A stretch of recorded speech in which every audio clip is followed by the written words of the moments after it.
Wallahi, if you was one of these white people out here who really in your heart believed that racism was dead, who really believed that, we was in a new age and that, Jim Crow era, um, you know, KK supremacy era, all of that stuff was in our past.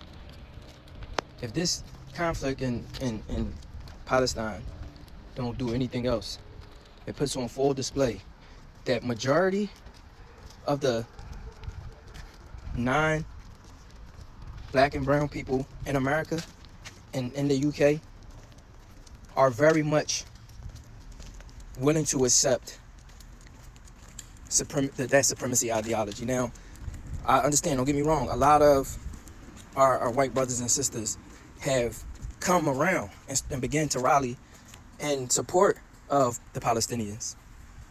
But in the beginning, and in America and Britain, I'm going to speak for it. In the beginning, they didn't bat an eye. And it was because they already had their narrative. Even before October 7th happened, they already had their narrative. And they already had, 20, 30, 40, 50, 60 years of thinking a certain type of way. Even in the most liberal of circles. There was just recently a debate with the boy Constantine and Brianna, I forget her last name, but the boy Constantine, he got the show. He got a YouTube. I can't think of the name of his YouTube, but they have uncomfortable conversations. That's what he kind of known for, supposedly, right?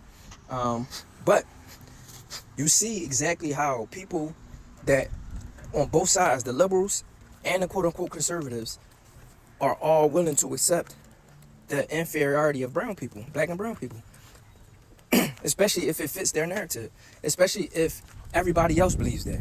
It takes work. It takes active work for you to understand the injustices, the inequity that still plague our world every day, the systematic issues that are built into the fabric of our society. And a lot of people just not willing to do that work. Even right now, where you have this clear case of neo-colonialism, that's not even that neo-colonialism, and the support of colonialism, even now, during this time, you have people who haven't missed a beat. People like Bill Murray. People like, this British dude. People like, Fox News and their pundits. Like, people really put in more work to not believe the truth of what's going on in Gaza than they do to understand the racial tensions and the racial structure, the racial dynamics in their own country. And that's because their privilege allows them to live in a world where they don't have to. They don't have to worry about why this person is homeless, or why this person can't hold a job, or why this person can't see his children, or why this person, got 40 years for a crime he didn't commit. Why this person was sentenced to life in prison at the age of 13. Like, they don't have to concern themselves with any of these things. But because that could become our reality at any given moment, we have to worry about those things. And because, the Gazans, the Gazans, actually, the Palestinians in general, knew that this could have became their reality at any moment, they was already prepared for it. You hear how eloquent their children are. You hear how resilient their children are. You hear how dedicated their children are. They don't have any schools. Like, I was talking to my wife was talking to one of my son's friends' mom, and she from Croatia, and she was talking about how they used to get bombed and wake up and go to school. And if that wasn't bad enough, imagine getting bombed, wanting to go to school the next day, but you can't because all of the schools are flat. Imagine getting up the next morning and wanting to go to school, but imagine putting in being a sophomore or a junior in college and not having any records. You know what I'm saying? Besides the fact that probably half of your classmates are already unalive, there are no more records. Though people don't know what grade you in. People don't know what grade you had last semester, the first semester. People don't know, what type of experience you got. The world don't know this. You know what I'm saying? You know this. Your community might know this, but it's nothing substantial. Even if you were to go to another country. You know what I'm saying? And then imagine being critically injured and having to go to one of these countries that are complicit in what's happening to you and your family. And having to put your trust into these people. You know what I'm saying? Like the thoughts, like every day we wake up, I can't imagine. I know how much my everyday life involves so many privileges. Even in this world where I'm treated as a second-class citizen at times, highly educated, But people don't see that. All they see is this, right? I have so many privileges that I have to check myself for every day just because thinking about what's going on in Gaza. I took my son to a farm to pick fresh organic strawberries the other day, and I was sore, and I'm complaining like, imagine digging your kids out the rubble, or imagine being a doctor in Gaza. You've been operating on children for 10, 12 hours straight, and then your family get affected. And because you are a doctor, you can't even leave to go dig them out, so you have to rely on your community to go and dig them out the ground. And you know that your community is tired, and you know that your community family members is under the ground as well.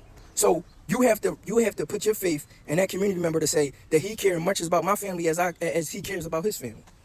This is decisions that they got to make every single day. We don't get a chance to. I can't complain. Everything I think about, I try to think about through that lens. There's so many privileges, like even just me just walking this dog and making a video. It's like, and not hearing drones and not seeing soldiers with guns. And I'm complaining about my son's school, but he has a school. He has people that he doesn't know anything. Like if when the dime is called outside of the time for prayer, that means it's time to go to war. If the dime is called right now, and I had to go, my son wouldn't know why, because his life is just not like it's not like that. You know what I'm saying? And this is a conscious thing that I have to prepare him for, because these are the realities of the world. We don't have any of these privileges. We have privileges of being in the first world, but we don't have the privileges of being the majority or the class that I'm speaking to right now. So if I'm complaining about my privileges and I'm complaining about being my position in the status in this country, then how much more so should other people be thinking about their status and in this world and their privileges in this world? People, that's like the worst thing you can tell somebody in this day and age is that you have white privilege. They look at you like you got 4 heads, like you just assaulted their mom or something. How dare you? It's crazy. Think about the fact that a good portion of these Zionists are Europeans, Eastern Europe, just Europeans. And think about the network that support them.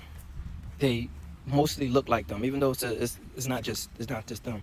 But all of these people are having an ideology that's embedded in them, that they deserve more than those who are inferior to them. And that can change, but it mostly stays the same.